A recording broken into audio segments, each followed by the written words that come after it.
बिस्मिल्लाहिर्रहमानिर्रहीम। चलो नेक्स्ट हमारा टॉपिक है statistical analysis of the results के जो हम रिजल्ट्स हासिल कर लेते हैं एक्सपेरिमेंट अपना एनालिसिस वगैरह करने के बाद उन रिजल्ट्स को हमने रिपोर्ट कैसे करना है, रिजल्ट को कैसे एनालाइज करना है, उसकी हमारे जो है वो स्टैटिस्टिकल एनालिसिस उसमें हमारी हेल्प करती है। स्टैटिस्टिकल एनालिसिस है क्या या स्टैट क्या होती है? तो ये फर्स्ट लाइन में इसकी डेफिनेशन है कि stat is the science of making effective use of numerical data relating to groups of individuals और एक्सपेरिमेंट्स। ये इंडिविजुअल्स या एक्सपेरिमेंट्स का जो ग्रुप्स हमारे पास है उसमें जो डाटा है नंबर्स की शक्ल में, उसको हमने कैसे इस्तेमाल करना है, कैसे एक्सप्रेस करना है, कैसे उसको रिप्रेजेंट करना है, उस हवाले से ये स्टैट हमारी हेल्प करती है। It deals with all aspects of this, including not only the collection, analysis and interpretation of such data, यानी और कलेक्शन में भी हमारी हेल्प करती है, एनालिसिस में भी करती है, और इंटरप्रिटेशन डाटे को कैसे हमने बयान करना है उस हवाले से भी है। But also the planning of the collection of data, data को कलेक्शन की जो प्लानिंग है उसमें भी हेल्प करती है। In terms of design of surveys and experiment, कि आपने एक्सपेरिमेंट कितने करने हैं या डिजाइन वगैरह सर्वे करना है, तो उस हवाले से ये स्टैट जो है वो हमारी हेल्प करती है। उसके बाद इसकी स्कोप, अहमियत इसकी क्या है, उसमें हम लिखते हैं कि mathematical science pertaining to the collection, analysis, interpretation, or explanation and presentation of data, while others consider it to be a branch of mathematics concerned with collecting and interpreting data। यानी जो आपकी स्टैट है कि ये consider bye सम, कुछ इसको mathematical science consider करते हैं और कुछ इसे मैथ की ब्रांच कंसीडर करते हैं। ठीक है, ओके। लेकिन आप ये जुमला लिखने के बाद आगे आपने लिखना है कि लेकिन ये डिस्टिंक्ट मैथमेटिकल साइंस है rather than a branch of math, math की ब्रांच की बजाय ये एक स्पेसिफिक मैथमेटिकल साइंस बनती है अलग से। वो कैसे कि improve the quality of data, कि डाटा की क्वालिटी को ये इम्प्रूव करती है with the design of experiments and survey sampling. ये एक्सपेरिमेंट और सर्वे सैम्पलिंग जो है उसके हवाले से भी हमारी ये हेल्प करती है कि आपने कैसे सैम्पलिंग करनी है, कैसे एक्सपेरिमेंट करना है। इसके अलावा statistics also provides tools for prediction and forecasting using data and statistical models, के ये अलग फर्दर जो है प्रिडिक्शन के हवाले से भी हमारी हेल्प करती है कि हमने कुछ डाटा लिया, उसकी बेस पे हम रिजल्ट्स लिए, और फर्दर जो डाटा हमने जिसका डाटा भी कलेक्ट नहीं किया उसके बाद रिजल्ट्स के बारे में भी ये हमें इंफॉर्मेशन दे सकते हैं।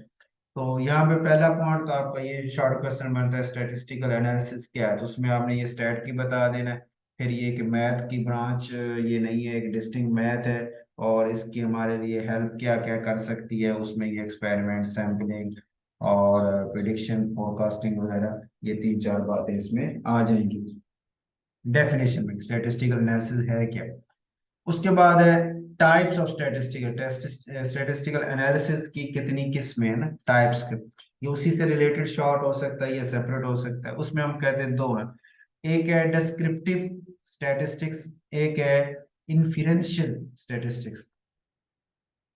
डिस्क्रिप्टिव स्टैट से क्या मुराद है कि it summarises the population data by describing what was observed in the sample numerically और ग्राफिकली, यानी न्यूमेरिकली या ग्राफिकली ये एक्सप्लेन डिस्क्राइब करता है उस सैंपल को, कि जो कुछ भी सैंपल में हमें ऑब्जर्व हुआ है, डाटा मिला है, उस डाटा को ही ये एक्सप्रेस करता है, लेकिन नंबर्स की शक्ल में या ग्राफ की शक्ल में। ठीक है, न्यूमेरिकल डिस्क्रिप्टिव्स से मुराद क्या है, जैसे मीन है, स्टैंडर्ड डेविएशन है for continuous data types like heights, weights वगैरह।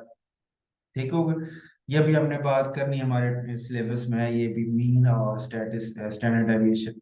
While frequency and percentage are more useful in terms of describing categorical data. लेकिन जो फ्रीक्वेंसी और परसेंटेज है वो हम यूज करते हैं जब आपका डाटा क्या हो, कैटेगरिकली।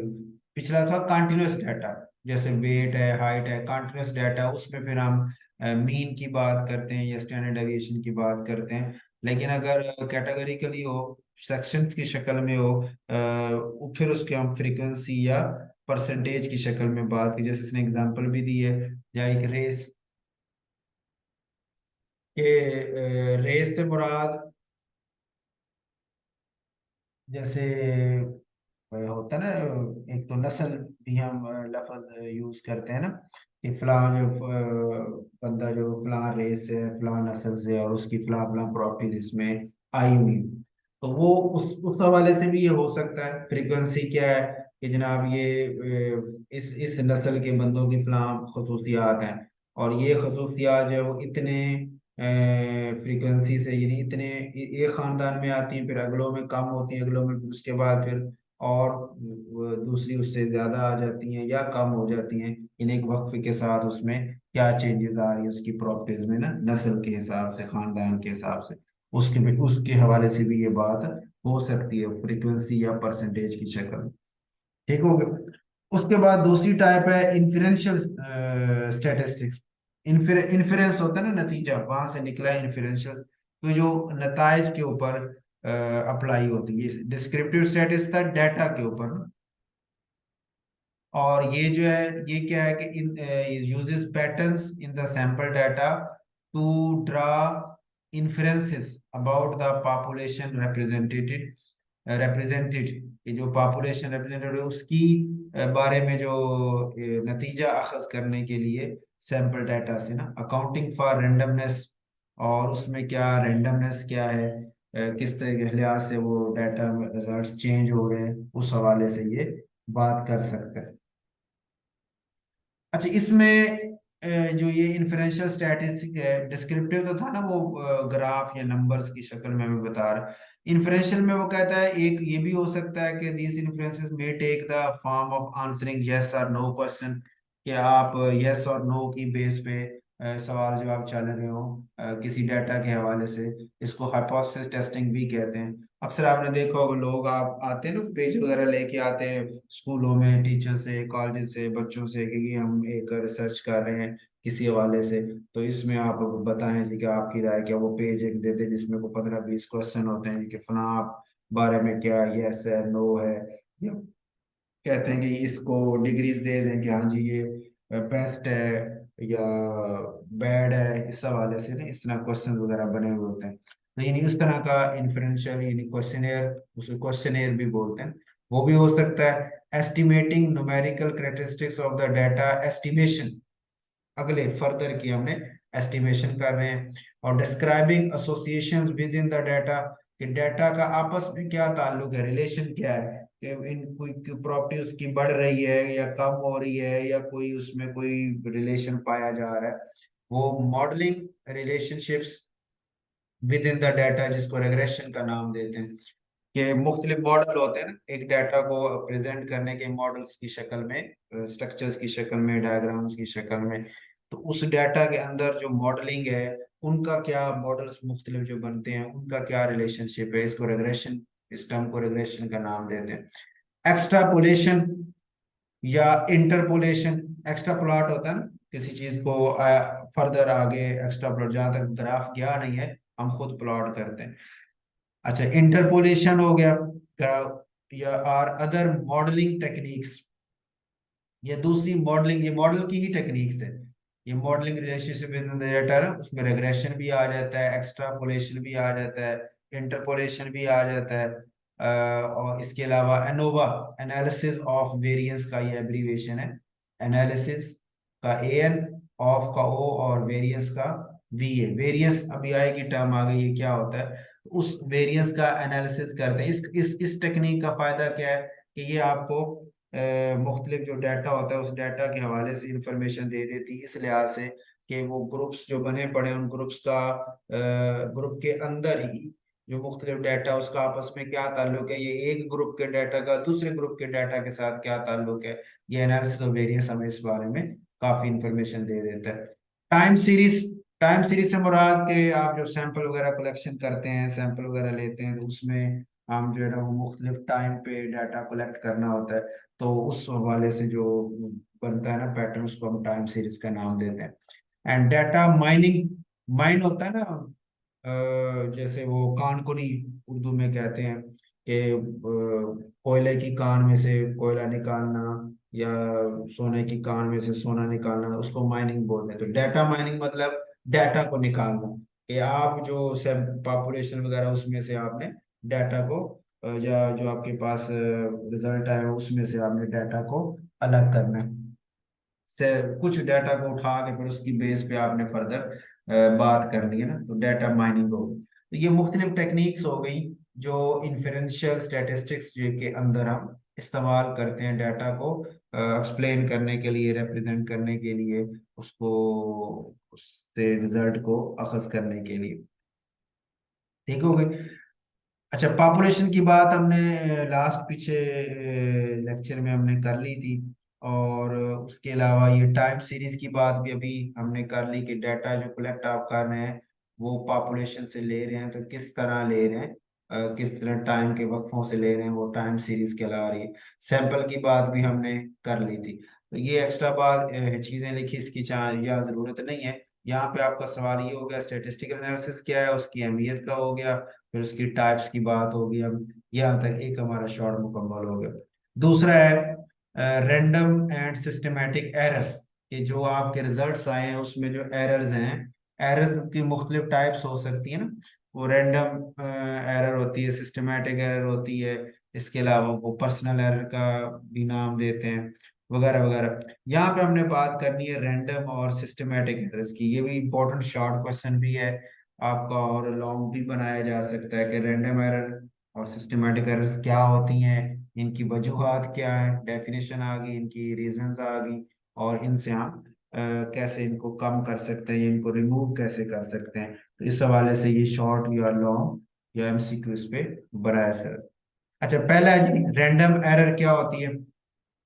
रैंडम कहते हैं कि are statistical fluctuations in either direction, कि किसी भी डायरेक्शन में जो आप डाटा मेजर कर रहे हैं उसमें किसी भी डायरेक्शन में फ्लक्चुएशन आ सकती है, चेंजेस आ सकती हैं, उसको हम रैंडम एरर का नाम देते हैं। ये क्यों है? ड्यू टू प्रिसीजन लिमिटेशन, कि आपका जो रिजल्ट है वो प्रिसाइज नहीं है, ठीक है, ऑफ द मेजरमेंट डिवाइस। जो डिवाइस आप मेजरमेंट के लिए यूज कर रहे हैं उस डिवाइस में कोई इशू है, जिसकी वजह से वो जो है ना वो किसी वक्त काम सही करता है, किसी वक्त नहीं करता। तो रैंडम का मतलब ये कि रैंडम एरर वो एरर है जिसे आप पता नहीं चला सकते ना, आपको नहीं पता चलता कि भाई ये एरर किस वजह से आ रही है। वो एनवायरनमेंट में कोई हवा चल रही जिसकी वजह से आपका रिजल्ट खराब हो गया, आपको टेम्परेचर चेंज आ गई जिसकी वजह से खराब हो गया, एक मॉइस्चर आ गया जिसकी वजह से आपका रिजल्ट खराब हो गया, ये इंस्ट्रूमेंट ने काम वर्किंग जो है वो थोड़ी डिस्टर्ब होगी, तो वो आपका जो एरर आ गई और सही रिजल्ट नहीं आया। तो रैंडम एरर हम हमारे पास वो एरर कि जो जिसका हम हमें पता नहीं होता, वो किसी भी रीजन की वजह से हो सकती है। और सिस्टमेटिक एरर वो होती है कि जो एक खास सिस्टम से एरर है लेकिन एक खास तरतीब से आ रही। तरतीब से आने से मुराद ये है कि जैसे एक इंस्ट्रूमेंट है उसमें जीरो, जैसे आप पढ़ते हैं ना जीरो एरर होती है, जैसे वर्नियर कैलिपर ले लें, एक फिजिक्स में आपका इंस्ट्रूमेंट यूज होता है, लेंथ वगैरह पढ़ेंगे। तो अच्छा, उसमें अब जीरो एरर का मतलब ये इंस्ट्रूमेंट की कंस्ट्रक्शन ही ऐसी है कि उसमें गलती, उसने रीडिंग गलत ही बतानी, जब भी उससे रीडिंग लेंगे वो गलत बताएगा। अब इसका मतलब ये है कि वो एक एक खास तरतीब से चल रहा है, और वो जो गलत बता रहा है वो हर रीडिंग में वो एक जैसी ही गलती बता रहा है। मतलब उसकी लेंथ एक चीज की 10 सेंटीमीटर है और उसकी एरर की वजह से वो हमेशा उसकी लेंथ जो है उसकी 10 सेंटीमीटर को 9.8 सेंटीमीटर बता रहा है, यानी 0.2 सेंटीमीटर जो है ना वो कम कर देते हैं। अगर 15 वाले को लेंगे तो वो 0.2 कम होके 14.8 हो जाएगा, एंड सो ऑन। तो मतलब जिस जो भी उससे मेजर करेंगे वो 0.2 सेंटीमीटर कम होगा। सिस्टमेटिक एरर ना एक तरतीब से चल रहा है, तो उसको हम सिस्टमेटिक एरर का नाम देते हैं। तो पहला पॉइंट तो डेफिनेशन हमने करनी कि रैंडम एरर क्या है, सिस्टमेटिक क्या है। और फिर आगे उनकी रिमूवल की बात करते हैं। तो ये दोनों की डेफिनेशन तो हो गई। और यहाँ पे इसने ये लिखा भी हुआ है सिस्टमेटिक एरर क्या है कि ये reproducible inaccuracies that are consistently in the same direction, जो एक ही डायरेक्शन में कंसिस्टेंटली चल रही होती हैं, और हम उस एक डायरेक्शन की वजह से उसको आसानी से ठीक भी कर सकते हैं। लेकिन रैंडम का उसने कहा था किसी भी डायरेक्शन में फ्लक्चुएशन हो सकती है, वो वैल्यू को ज्यादा भी शो कर सकता है, वो रिजल्ट को कम भी शो कर सकता है, वो प्लस माइनस कुछ भी कर सकता है। ठीक है। लेकिन सिस्टमेटिक अगर प्लस कर रहा है तो प्लस ही चलता रहेगा, माइनस कर रहा है तो माइनस ही चलता रहेगा, एक खास तरतीब से चल रहा होगा। ठीक होगा। अच्छा, वो कह रहे एक तो ये बात होगी, ये ना आपका रिजल्ट की एरर की बात होगी, जो रिजल्ट है उसमें एरर आई है, तो एरर कौन सी हो सकती है, या रैंडम एरर हो सकती है या सिस्टमेटिक एरर हो सकती है। दूसरी एक टर्म लिखिए मिस्टेक। कहता है मिस्टेक जो होती है ना कैलकुलेशन वगैरह करते हुए जो गलती कर दी है, या रीडिंग इंस्ट्रूमेंट की रीडिंग लेते हुए जो गलती कर दी है, वो इस एरर में शामिल नहीं होती। जो एरर है सिस्टमेटिक या रैंडम एरर, इसमें हम उनको शामिल नहीं कर रहे। जो मिस्टेक जो बंदे ने कैलकुलेशन करते हुए और रिजल्ट सही नहीं, वो प्लस माइनस सही नहीं किया या कुछ छोड़ गया, या इंस्ट्रूमेंट की रीडिंग लेते हुए बंदे ने रीडिंग सही नहीं ली जिसकी वजह से रिजल्ट खराब आ रहा है, तो ये चीजें जो है वो मिस्टेक के जुमरे में आती हैं। तो ये इसको हम, ये जो रैंडम एरर या सिस्टमेटिक एरर है, वो इन इन इस तरह की एरर्स को शामिल नहीं करता। तो पहली बात करते हैं ये सिस्टमेटिक एरर ये क्या चीज है। कि systematic errors arise from a flaw in the measurement scheme. Measurement जो स्कीम है, या तो आपका प्रोसेस प्रोसीजर गलत है, या कोई फार्मूला गलत लगा हुआ है, जिसकी वजह से हर दफा आंसर जो है वो एक ही मिकदार से गलत हो ही जा रहा है। ठीक हो गया। या आपका इंस्ट्रूमेंट जो है वो गलत रीडिंग दे रहा है, which is repeated each time a measurement is made in. जब भी आप मेजरमेंट करेंगे वो हर दफा वो वाली गलती रिपीट होगी, उसको हम सिस्टमेटिक एरर कहते हैं। ठीक हो गया। अच्छा, वो कहते हैं if you do the same thing wrong each time, अगर आप हर दफा एक ही चीज गलत कर रहे हैं, तो इसका मतलब ये है कि ये आपकी जो मेजरमेंट है वो डिफर तो कर रही है, लेकिन एक सिस्टमेटिकली एक तरतीब से कर रही है, जिसको हम आसानी से करेक्शन भी कर सकते हैं। तो पहला पॉइंट तो ये हो गया, ये डेफिनेशन होगी सिस्टमेटिक एरर की। फिर आगे इसकी सोर्सेज क्या है, सिस्टमेटिक एरर की वजूहात क्या है। उसमें पहला है error in the calibration of the measuring instrument. जो आपका इंस्ट्रूमेंट मेजरिंग के लिए आप इस्तेमाल कर रहे हैं वो ही सही वॉल्यूम सही रीडिंग नहीं दे रहा, तो उसकी कैलिब्रेशन की बात आपको याद होगा पिछले लेक्चर में हमने की थी, कि वो जो वॉल्यूम उसका उसने बताना चाहिए, ये जो भी रीडिंग बतानी चाहिए वो सही नहीं बता रहा, वो हर दफा एक ही अमाउंट से गलत बताता है। दूसरा क्या है, इनकरेक्ट मेजरिंग टेक्निक, कि जो मैयर करने का तरीकेकार है वो गलत है, चूंकि हर दफा वही एक ही तरीका अप्लाई किया जा रहा है, इसलिए हर दफा गलती भी सेम आ रही है। जैसे इसने लिखा है पैरेलैक्स एरर, कि आप एक ब्यूरेट, जैसे आपके सामने ब्यूरेट की रीडिंग आपने लेनी है, तो ब्यूरेट अगर आपके बिल्कुल आंखों के सामने होगी, बिल्कुल आंखों के लेवल पे होगी, तो फिर उसको जो है ना वो एरर आप नहीं आएगी, वो एग्जैक्ट सही रीडिंग आंसर आएगा आपका। लेकिन अगर वो आपके आंखों के बिल्कुल सामने नहीं है, यानी आप नीचे खड़े हैं, नीचे से ऊपर देख रहे हैं, या आप ऊंचाई पे खड़े हैं और ऊपर से नीचे की तरफ रीडिंग ले रहे हैं, तो फिर उसमें आपकी जो वो लाइन आप बताएंगे, वॉल्यूम बताएंगे, वो सही नहीं होगा, उसमें कमी बेशी हो सकती है।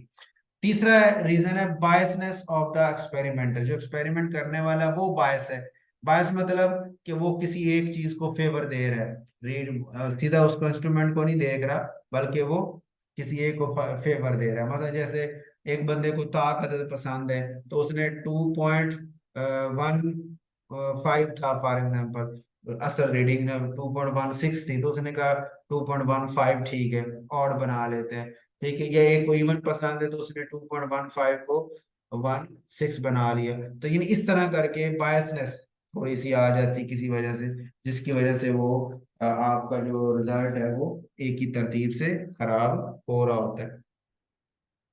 अब तीसरी, पहली बात होगी इसकी डेफिनेशन, दूसरी इसकी सोर्सेज होती क्यों है, और तीसरी इसको खत्म करना हो तो कैसे रिमूव किया जाए। तो कह रहे सिस्टमेटिक एरर्स को आप एवरेज करके उसको जीरो पे नहीं ला सकते, बल्कि क्योंकि हर दफा एक ही गलती आ रही है, यानी हर दफा रीडिंग में दो दो जो है वो ज्यादा वैल्यू दी जा रही है, जहाँ से 10 आना वहाँ 12 दिया जा रहा है, या 14 आना वहाँ 16 दिया जा रहा है, या 20 आना वहाँ 22 दिया जा रहा है, दो दो का फर्क है। तो कहता है इसका मतलब कि आप पहले ये पता चलाएं सिस्टमेटिक एरर है कितनी। जब उसका पता चल जाए तो आप करेक्शन आसानी से डाटा में कर सकते हैं, उसको प्लस या माइनस करके। ठीक है, ये सिस्टमेटिक एरर की खूबी है कि आप आसानी से रिमूव कर लेते हैं। उसके बाद एक जुमला और आपने यहां से लेना है कि ये ना लिखा हुआ है कि the goal of a good experiment the goal of a good experiment is to reduce the systematic errors to a value smaller than the random error। ये एमसीक्यू के तौर पर कि भाई जो अच्छा एक्सपेरिमेंट है उसका मकसद ये है कि सिस्टमेटिक एरर जो है वो थोड़ी हो रैंडम एरर की निस्बत से, क्योंकि रैंडम एरर तो आपके कंट्रोल में नहीं है ना, वो तो किसी वजह से भी हो सकती है। ठीक होगा, वो आपके कंट्रोल, लेकिन जो सिस्टमेटिक एरर है वो आपके कंट्रोल में हो सकती है कि आप रीडिंग हर दफा सही नहीं ले रहे, गलत ले रहे हैं, दो ज्यादा ऐड करी जा रहे हैं, या फार्मूला सही नहीं लगा रहे हैं, फार्मूला ठीक कर लें तो सिस्टमेटिक एरर आपका खत्म हो जाएगा। या आप जो है वो जो इंस्ट्रूमेंट इस्तेमाल कर रहे हैं वो बदल लें, सही वाला ले रहे हैं तो आपका वो खत्म हो जाएगी सिस्टमेटिक एरर। तो इस तरह हम सिस्टमेटिक एरर को खत्म कर सकते हैं। उसके बाद था जी रैंडम एरर। रैंडम एरर की डेफिनेशन पीछे भी हमने की है, यहाँ दोबारा लिखिए कि arise from the fluctuations that are most easily observed by making multiple trials of a given measurement.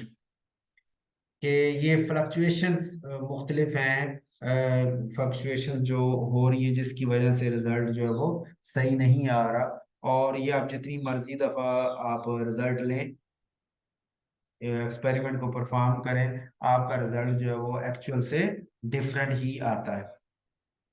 ठीक हो गया। अब उसने इसकी एग्जांपल भी दी है एक, तो एग्जांपल बार यहाँ देने की जरूरत नहीं, यहाँ पहला काम तो आपका डेफिनेशन का हो गया। दूसरा इसकी भी वही बनेगा कि इसके सोर्सेज क्या हैं, किस वजह से ये रैंडम एरर हो सकती है। उसमें पहला है uncontrollable fluctuations in initial condition in the measurement. कि मेजरमेंट की जो इनिशियल कंडीशंस हैं उसमें फ्लक्चुएशंस आ गई है जिसकी वजह से आपका रिजल्ट जो है वो डिस्टर्ब हो गई। जैसे इसने नीचे एग्जांपल दी बास्केटबॉल की, कि आप दूर खड़े हुए बास्केटबॉल को उसके नेट की तरफ फेंकते हैं, तो एक दफा आपने फेंका तो वो उस नेट के अंदर से पास हो गई। ठीक हो गया। दूसरी दफा फेंका तो वो पास नहीं हुई, थोड़ी बहुत आगे पीछे हो गई। अब आपने तो सेम पोजीशन सेम फ्रीक्वेंसी सारा कुछ सेम किया था, लेकिन सपोज के रास्ते में हवा चलना शुरू हो गई जिसकी वजह से उसने उसको थोड़ा सा अपने उसकी जो ट्रेजेक्टरी है जो रास्ता था उससे हटा दिया, इसलिए वो वहां तक ऊप तक नहीं पहुंच पाई बल्कि साइड पे कहीं गिर गई।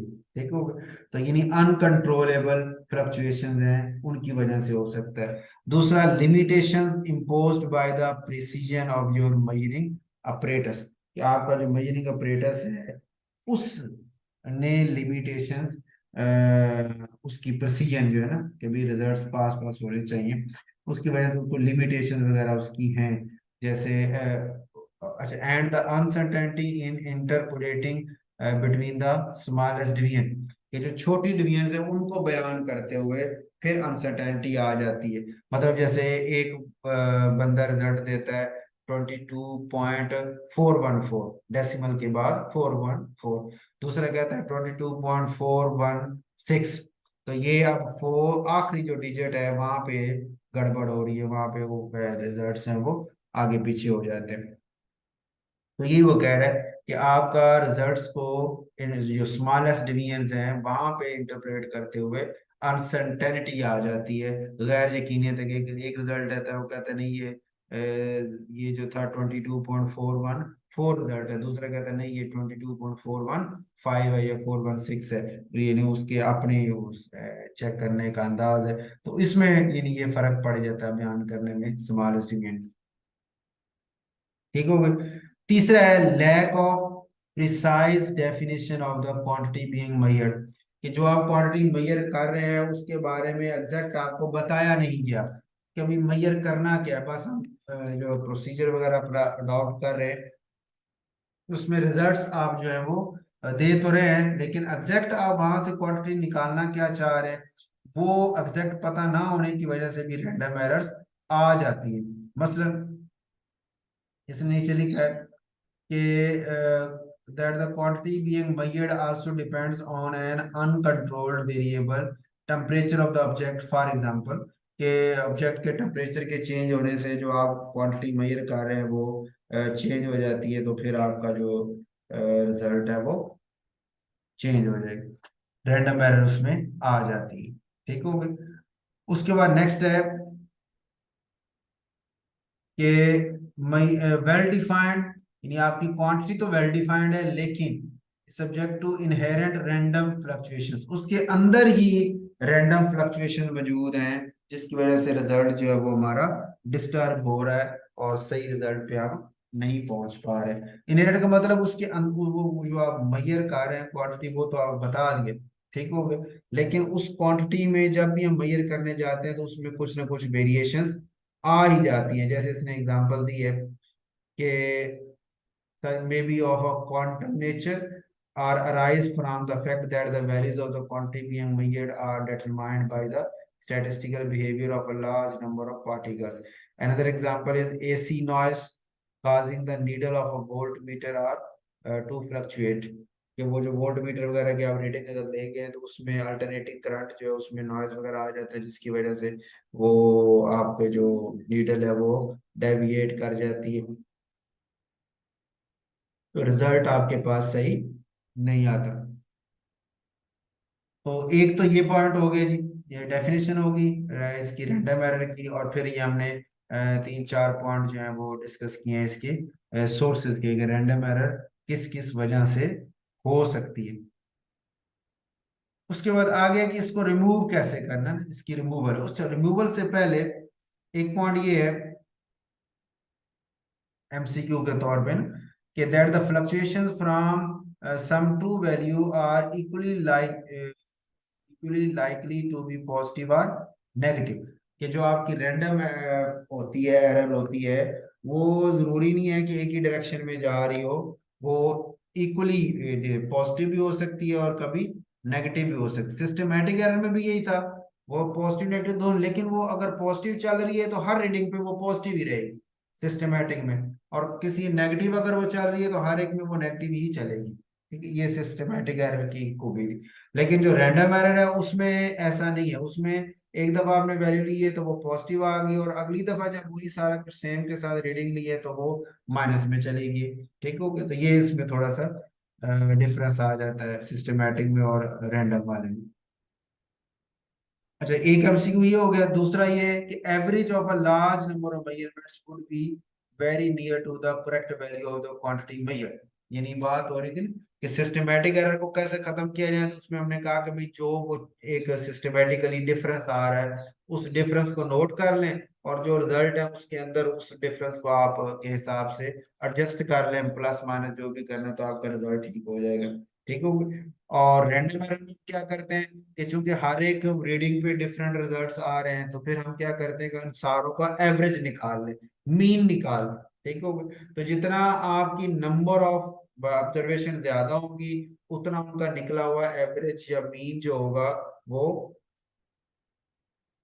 उस एक्चुअल या ट्रू वैल्यू के पास पास होगा, ट्रू वैल्यू के पास पास होगा, जिसका रिजल्ट जिससे आपने इसका रिजल्ट कंपेयर करना है, या जो असली रिजल्ट है, जो असल आंसर है। ठीक हो, जितनी नंबर ऑफ ऑब्जर्वेशन ज्यादा, उतना उनका निकला हुआ मीन जो है वो एक्चुअल या ट्रू वैल्यू के करीब तरीन होगा। ये तो होगी थ्योरेटिकल बात। और मैथमेटिकली भी उसने लिखा हुआ है कि रैंडम एरर को एस्टिमेट हम कैसे करते हैं, तो उसके लिए हम पहले निकालते हैं मीन।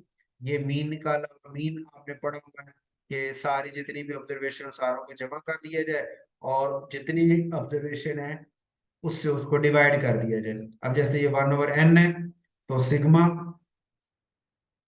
आई से मुराद पहला आई इज इक्वल टू 1, मतलब 1 से वो स्टार्ट हो रहा है, और ऊपर n लिखा हुआ है कि n तक वो जा रहा है। आई इज इक्वल टू 1 का मतलब कि 1 नंबर से वो रीडिंग ऑब्जर्वेशन स्टार्ट हो रही है और फाइनल एंड तक जा रही है n। उसके फाइनल है, और एक्स आई यहाँ पे उसी को जनरल शो किया हुआ है। तो सारी ऑब्जर्वेशन को जमा करके टोटल तादाद पे डिवाइड कर दे तो मीन निकल आता है, जिसको मैथमेटिकली हम ऐसे शो करते हैं। उसके बाद हम निकालते हैं स्टैंडर्ड डेविएशन, जिसको सिग्मा एक्स से शो करते हैं। स्टैंडर्ड डेविएशन का फार्मूला क्या है, 1/n।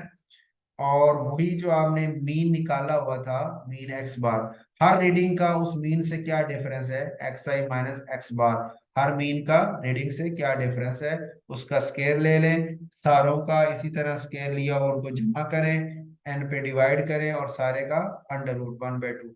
तो ये आपके पास सिग्मा आ जाएगा। सिग्मा से मुराद स्टैंडर्ड डेविएशन की वैल्यू आ जाएगी।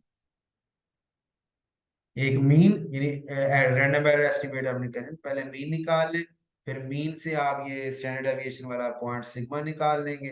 ठीक होगा, सिग्मा निकल आएगा तो फिर आप, if a measurement is repeated many times, approximately 68% of the measured value will fall in the range this x bar plus minus sigma x. ये जो रेंज बन रही है, इस रेंज में आपके 68% तक जो मेजर्ड वैल्यू है वो इस रेंज के अंदर होगी, बाकी इस रेंज से बाहर हो सकती हैं।